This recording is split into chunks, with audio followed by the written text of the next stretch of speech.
important role handling the entire community here in Dubai.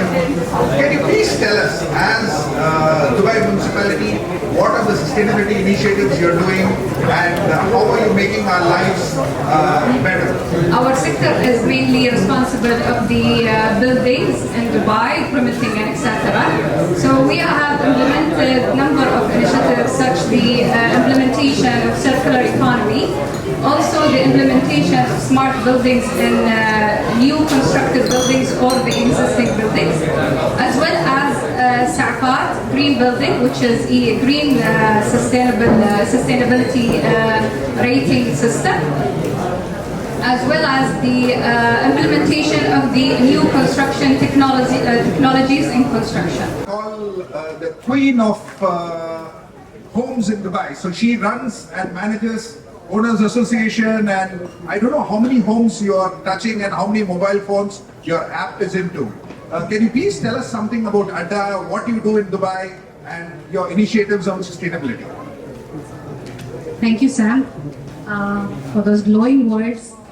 The company we run, F.E.D.A.io, it is a software for owners associations. The previous panel, facility management panel, I just walked up to the anchor and I thanked her for a great panel, and she told me, honestly, owners association are the biggest trouble for us. They make our job really hard when it comes to sustainability, and I absolutely hear you, right? And that is where we find our role as a software that is used by owners association as their platform. Having a responsibility to bring them in this whole thing, where the end users of real estate, residential or commercial, they have to be together with the facility management companies, with the municipality, with the government. Only then a holistic change can happen. So yes, we do have about 2 million users worldwide in Dubai, India, Singapore, Mauritius and USA. And there is a lot that owners associations can do together with all of you. I would talk more about that. Thank you, Sam. I'd like to now talk about Mr. Dr. Webb, who's come all the way from UK Wales and from Respiratory Innovation Wales. Sir, can you please tell us about your initiatives here and how, what you would like to do here in Dubai? Thank you very much, Sam, and it's a pleasure to be with such esteemed guests on the panel. I think from our perspective, it's a very simple one, and I'm glad that there was a panel about FM first.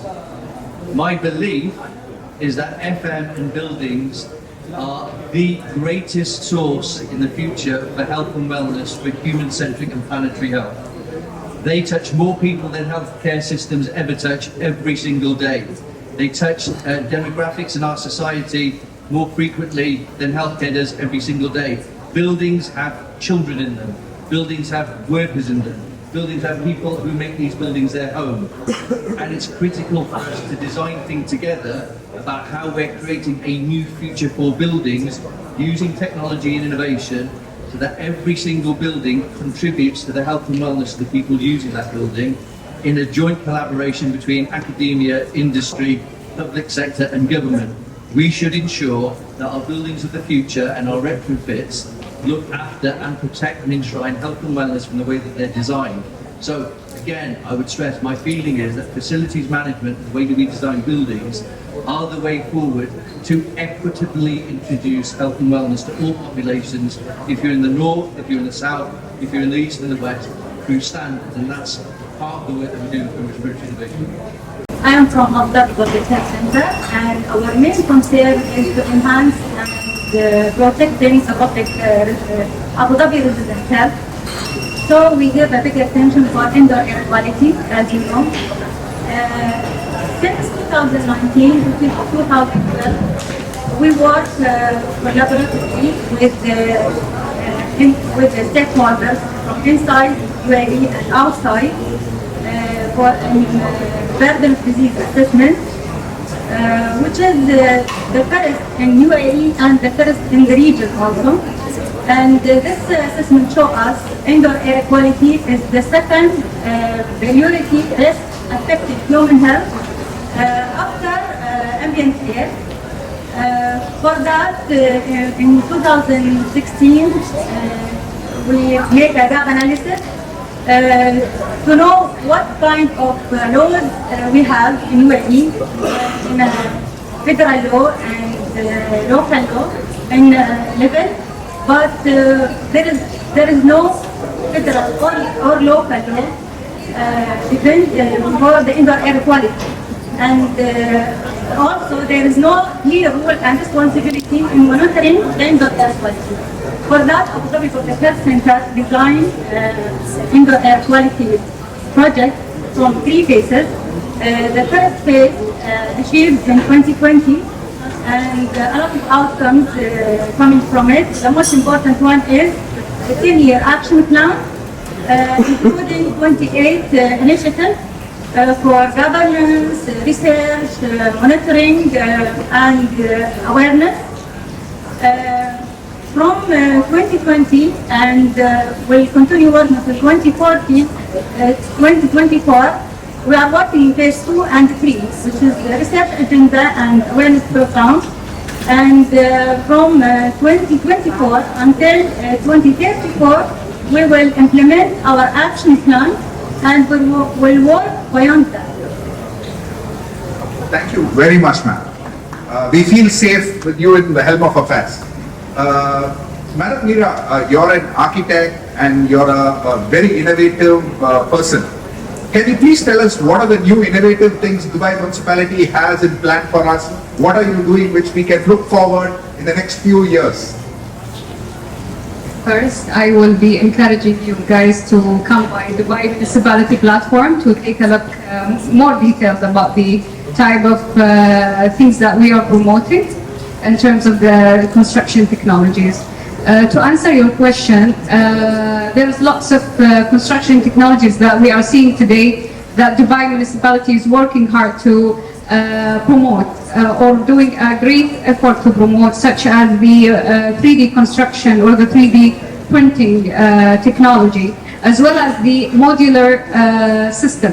These kind of technologies reduce lots of waste materials during the construction and reduce the unskilled laborers. These are the types of construction Dubai Municipality is trying to promote and to encourage the people to use in their buildings.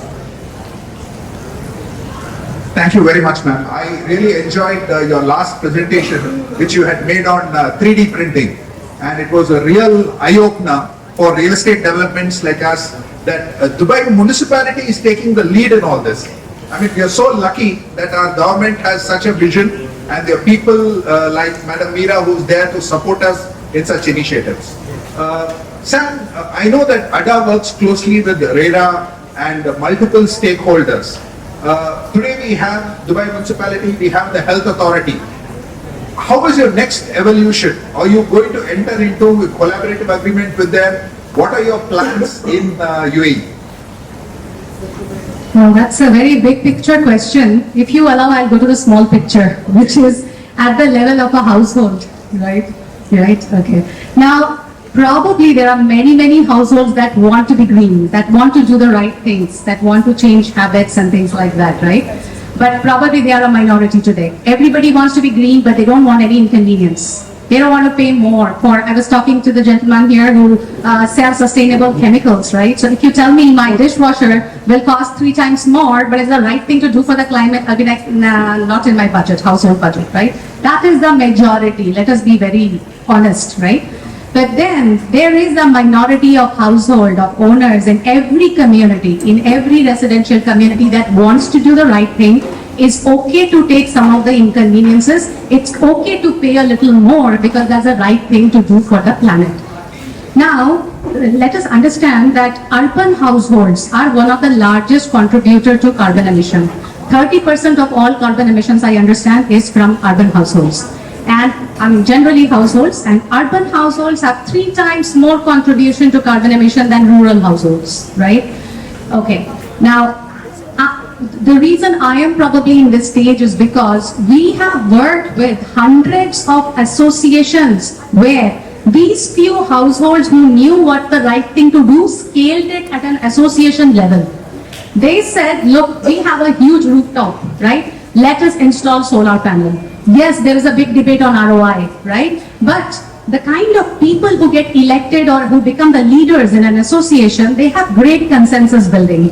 So they could get people agree to pay that amount, which will yield a result in 3-4 years to install that solar panel. Secondly, waste segregation. What do we do today? We put all our wet waste, dry waste, everything in one bag in our kitchen and we put it down the chute. In here you see there are 4 different waste segregation. Things are happening at this commercial level, but what's happening in our own household, right? But people are okay to change when they see other people changing. It has to be a mob thing gradually. Of course, policies and mandates will help.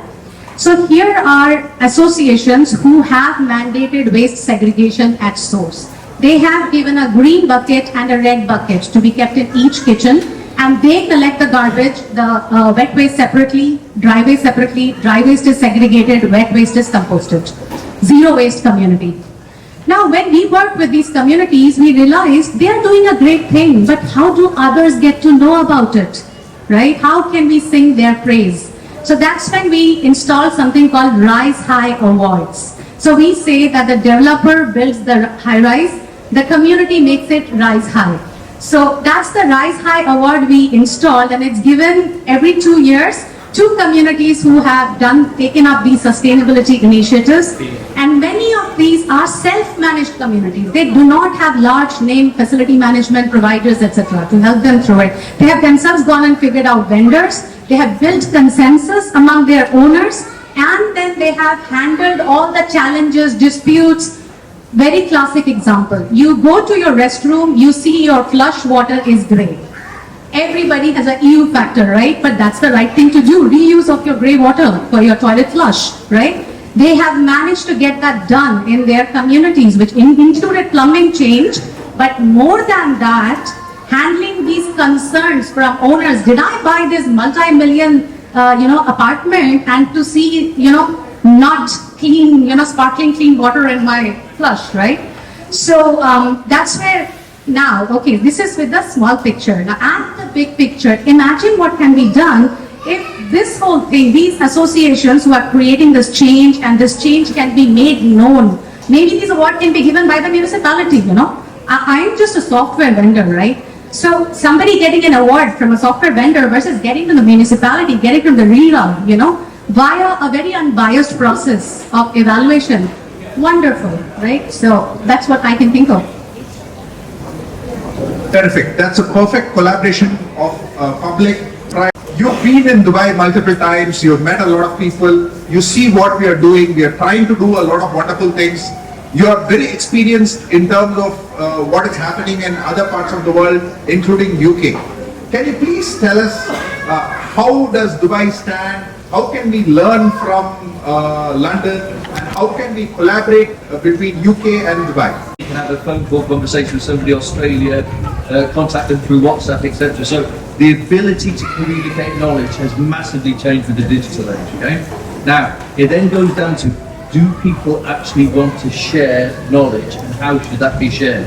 And I think from a Dubai perspective, you have been enthusiastic and willing to learn, but the platform for sharing data internationally currently isn't there.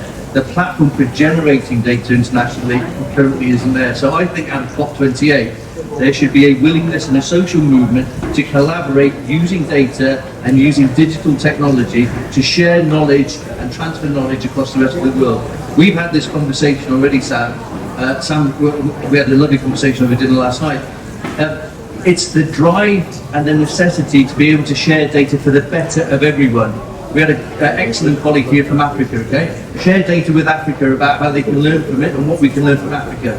India, the potential for India is massive. I was at a UN meeting a couple of weeks ago, and we were talking about dignity and age and what products support people living and aging as well, okay? So people from America got up and said, oh, we've got 25,000 over 65s in our population, we've got 125,000.